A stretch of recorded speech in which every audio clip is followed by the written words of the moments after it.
Hello, hello, ladies and gentlemen. This is your girl Mitzi, and this is Mitzi. Let's think about it. Today we are thinking about sights. Yes, ladies and gentlemen, how simple but complex all at the same time. So that is what we are going to be thinking about today is sight with our special guest, Xavier. Yes, thank you so much for coming onto my show, sharing your time and your perspective with me. This is truly an honor to really pick your brain about this. So let's just dive right in. When you think of sight, what does that make you think about? When I think of sight, I think of what people can't see. That's what I think of sight, because I see different than what the mass population sees. So that's what I think. That's just me, though. No, I like it because now you're going deep. And Oh, yeah, the whole point of my show is to dive deep, not go on to the yeah, surface level. We're not gonna swimming like little tadpoles. yeah, No, we are diving deep like octopuses and those little fishes with the little things on top. yeah. With the whales, yeah. This is exactly what we need to think about is exactly how do you necessarily see things differently than other people then? As you know, I've had a NDE before, near-death experience, and I heal people. I've had that since I was 5 years old. So since I was little, I've been able to see things. Yeah, I've been able to see things. So when I see things, I could see silhouettes like white silhouettes, like as if a person sees uh, a loved one that passed or something like that, or if they just see a spirit or something like that, and not getting all you know, I won't say spiritual, but not getting all into a scary or taboo mode. But that's just what I see, and a lot of times I'm like, I don't, I don't got time for that right now, so forth. But I do like if I like want to relax and sit down and see things, or if I close my eyes, then I will. Yeah, I know what you mean. I mean, because I can see things too, trust me. Oh, yeah, And the things that I've seen in my life, like sometimes they're pretty scary and sometimes they're beautiful and sometimes they're just like, well, I'll just leave you right there. yeah, yeah, So I know exactly what you mean because sometimes when you don't see in that type of perspective, you're not able to see things that aren't um what people would usually see. yeah. It kind of makes you feel like, is it even there? So how do you necessarily come across from knowing that it's actually there versus you're you're perceiving it to be there? Does that make sense? Yeah, yeah, yeah, no, definitely. I think over the years or decades or so of your life, when you see things, say if you're in a house and then someone says, "Oh my God, I just seen this. Like I think I see it, I think I see it," and then as time goes on, you're like, "Oh yeah, that's something, I see that from time to time. Like, no way, get out of here. You really see that? Yeah, but it's just, it's just part of life for me. So, but it's real. Yeah, I've seen exactly the way you described. Yeah, I've seen that. And they're like, no way, blah, blah, blah. Yeah, but for me, it's not a big deal. It's, probably the same thing like yourself. It's not a big deal. You're like, hey, it's just something. But then when you see something um, uh, bad or very unorthodox, um, you've seen it because you'll see some of the things that happen after or some of the things that happened before to tell you maybe something was coming, something you were going to see, something that you were going to see that was like maybe unusual and bad, stuff like that. You're like, wow, okay, well, hey, that's just a regular pattern. That's just how it goes. That's how it goes after 5 years of life, after 10, 15, 20. Hey, it is what it is. That's just what it is. And then when people verify that by telling you, hey, I seen this thing the other day by your place, or I seen this thing, this person when I was by the store. Oh, I seen that by that store too. Like, yeah, like yeah, that makes sense and so forth. Yeah, yeah, I know exactly what you mean. Like sometimes it's just confirmation of what you already know or what you already see. But yeah, it's literally just something that we become accustomed to. Yeah, And I know that sometimes people like they get uneasy knowing that something's next to them or something's near them or something's on them because they don't necessarily know. You know what I mean? It's that the unknown that makes it scary. But in reality, it's like, it's not that scary. It's just do something, you know what I mean? Do something yeah, about it or just figure out why it's attached to you or figure out why it's in your home. Because I remember one time I went to my friend's house, a coworker's house. She was having like a little dinner or whatever. And when I pulled up, like I was like, okay, seems a little dark. And then when I walked in to her room, I noticed that she had a lot of like trinkets and stuff, but I was like, okay, no big deal. But then we walked into her library and I was just like, oh, something's really heavy here. And then I did like a scan, and when I scanned her room, like this I don't even know how to explain it, but something was in there. You know what I mean? yeah, Something was in her room. It was in the corner and it looked intense, but when it, because it knows, you know what I mean? It knows when you have the sight, because when yeah, you have the sight, it gives you this smirk, like I know, I notice you noticing me noticing you. yeah, So it gives you that confirmation. And then once I see it, I kind of just like pray over myself, you know, do a little protection, you know, and then just keep it going. Because at the end of the day, if you're comfortable with it being in your house and it doesn't scare you and or you don't notice it, well, then who am I to bring it to your attention? You know what I mean? So yeah, I'm not one to bring it to someone's attention, especially if it's not something that they are comfortable to talk about. You know what I mean? How do you yes. necessarily Mm. deal with it when you know that someone is has something in their house and they're just not comfortable to acknowledge it? Yeah, like if you're asking me that question, um, I would just because if I had to do that to acknowledge something was somewhere every time, I mean, I'd be wasting so much time. I mean, I'm not saying that it's a waste of time, but like, it's just a part of life. Yeah. So if you got to keep on, hey man, I seen something here over here. Hey man, there's something over here. Hey man, there's some over here. Hey girl, I seen Do something over you, there. Then yeah. after a while, it's like, hey man, like what did you just say? This and that. And so, you don't want to go through that over and over and over because I mean, I could do that literally every day if I came across somebody and I was walking around here, there, at home, or someone else's home, or street, or in a public setting. It's like, you know, they'll get it one day. They'll get it if it really needs to come to them, they'll get it, and that'll be that. Yeah, I get you. Yeah, once they receive it, then they receive it. If not, then who cares? Because yeah, it does get exhausting, and you really can't point it out to everybody all the time because there's so much living among us. There's so much going on in our universe, in our plane that people don't realize like we're one dimension, but there's so much other things going on in our one dimension. You know what I mean? Just because Mhm. we see only a piece of paper, it doesn't mean that that's all that's there, you know? So my question to you is, when did you start helping people? Like, you know what I mean? Because you talk about this, you have events about this, you know, you have a whole website about this. So it's like, when did you realize you could start utilizing your own site for good? Well, when I was 5 years old, I was probably about was that one about 4 blocks away from my house. Um, and I was on the kitty corner away from the park. And there was someone right across the street from me. There was a mom and a child. He was hugging her waist with his face implanted, in her stomach, and she was holding him, and they were both crying. And so, as a 5 year old, because I can still see it like as if it was today, when I retract back in my mind, as a 5 year old, you're kind of freaked out, like, what?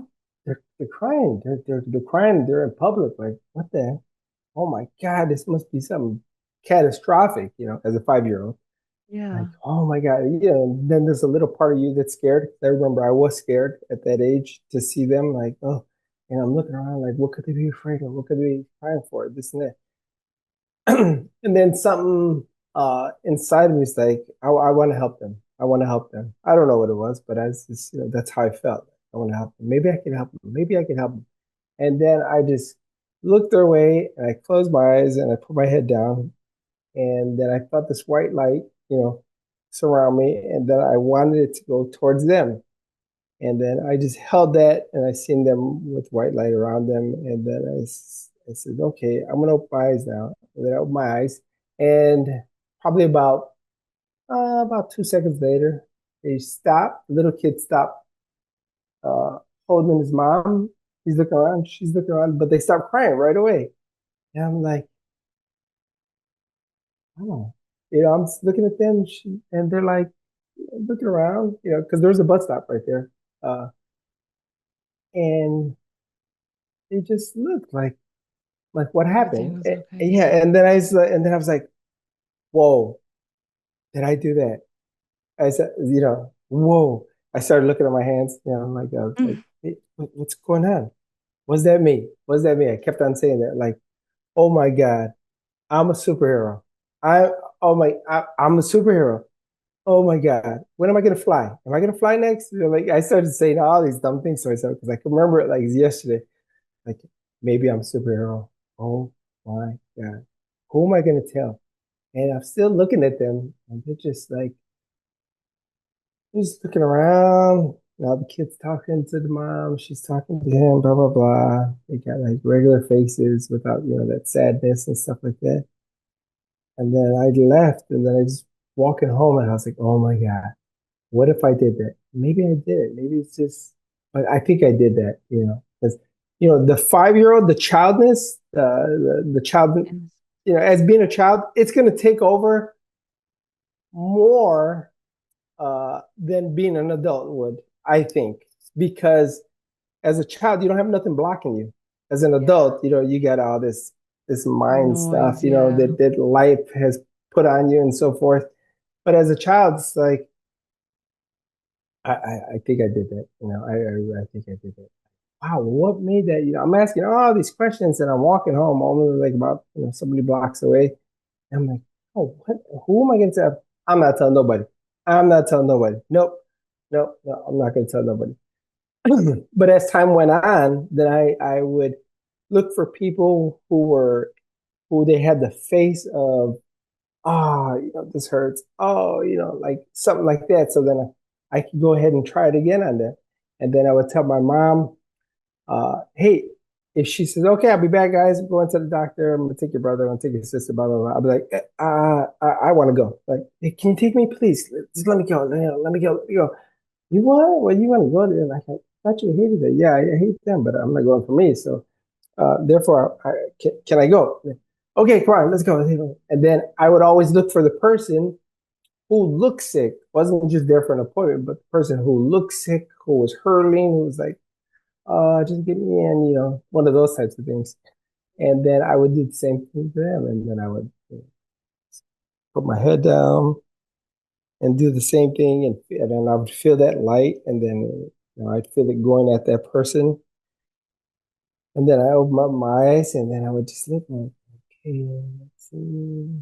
And then they would do the same thing real quick. And they would touch that area. So if it was their shoulder or their arm or their stomach, they would touch it. Like, hey, hey, come on, hey, Mr. Symptom, come on, you got to go back up. That's what we're here for. I don't, it was one of those things you could see in their faces and their body language because their body language just would change, and then uh, they would just like feel better. And at times, after a while, after I did that to somebody, they would literally go up and go to the desk where you would come in with the admitting or whatever. And you know what? Hey, I'm gonna reschedule. I got somewhere to go. Blah blah blah. I'm just gonna reschedule. And that's it. And then I would say, "Wow, I think they felt better. That worked. Okay, cool." But then I would second guess myself. Well, maybe they just had another appointment and they had to go somewhere else. In my 5-year-old mind, Yeah. maybe it wasn't me, this and that. But it just kept on happening over and over and over, especially like when we went to the hospital. Oh man, I like going to the hospital. So I'd be like, oh wow, I'm gonna have, oh, this is gonna be so good. I could catch so many people at the hospital because they're usually worse. That's what I would think. And that would happen, when we go to the hospitals too, and so forth. Yeah, and it just kept on going and going and going. Well, that's beautiful. I mean, that's a Yeah, beautiful gift that you have, and that you are not being selfish with it, and that you are truly trying to help heal the world in such a way that it's not just for you, you know what I mean? Because you can just heal yourself or just heal your family, but you truly looked out and seen other people and was like, you know what, let's see if this works for them. You know what I mean? Let's see if it yeah. works. It's a hit or miss, 50-50 chance. If it works, great. And if it doesn't, well then oh well, that's something greater than me that has out of my control. But I think that's a beautiful thing that you have because I can see and I mean, I can see a lot of things out there in this world, but at the same time, like that healing portion, that is not something that is very common. You know what I mean? I could pray for somebody, I can do all that, but that's not the same as what you're doing. You know what I mean? So Mhm. that is what makes you most definitely unique, because sight is one thing, but to heal is a whole nother thing. Oh my goodness, it's a beautiful thing. So it's like I guess I have to ask you, what are three things that you're grateful for in this life then? Oh man, well, I have a son, so he's number one, and family, of course. Um, Let me see. Well, I'm grateful for too much, I would say. So to pick out three, uh, that's kind Kind of of hard hard. because you're all mixing. Hey, like this morning I got to flush the toilet bowl, or you turn on the water. I mean, they're basics, but it's like, well, what about those people that are in this country, or they're in Gaza, or they're here or there? They can't do that. They got to go get a bucket of water or walk a mile away and come back and so forth. They can't do that. But it's just everyday living that takes over. You get so used to what you have. Your everyday necessities are not other people's everyday necessities. So yeah, there's just so much, but just those few right there. Yeah. Yeah, I'm grateful for. Yeah, I mean, I think that's beautifully said. I don't think I've had anyone that really break it down in that aspect, but I do. I mean, that's one thing I always pray and I always thank God for because, man, just having that understanding that other people just don't have access to the amenities or life that we do just makes you so much grateful. Like, oh, I have electricity. How beautiful is that? I have AC. Oh my goodness, how beautiful is that? You know what I mean? I have Yeah, internet. I have a computer. I have just a working toilet. Oh my goodness. Yeah, that's beautiful. To have a working shower and working plumbing, that's beautiful. Like, people don't realize how beautiful it is to have something as just a functioning home, because there's other people that don't. I mean, I've lived in places that there was no electricity sometimes, or there was no water sometimes. So I know the struggles of just having that accessibility. And I know that is truly something that I'm thankful for. When something goes wrong, like I'm like, let's fix this right now because I don't want to continue on and because I already know how that goes and it's gonna be a hot mess. So yes, I know exactly what you mean. It is truly grateful to just have just your life, you know what I mean? Just your yeah, family and just your loved ones, you know what I mean? And just healthy. Oh my goodness, health is wealth.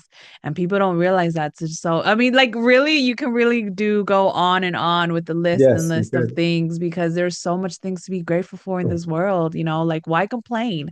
Why complain? There's so many things to be grateful for. There's no reason to complain.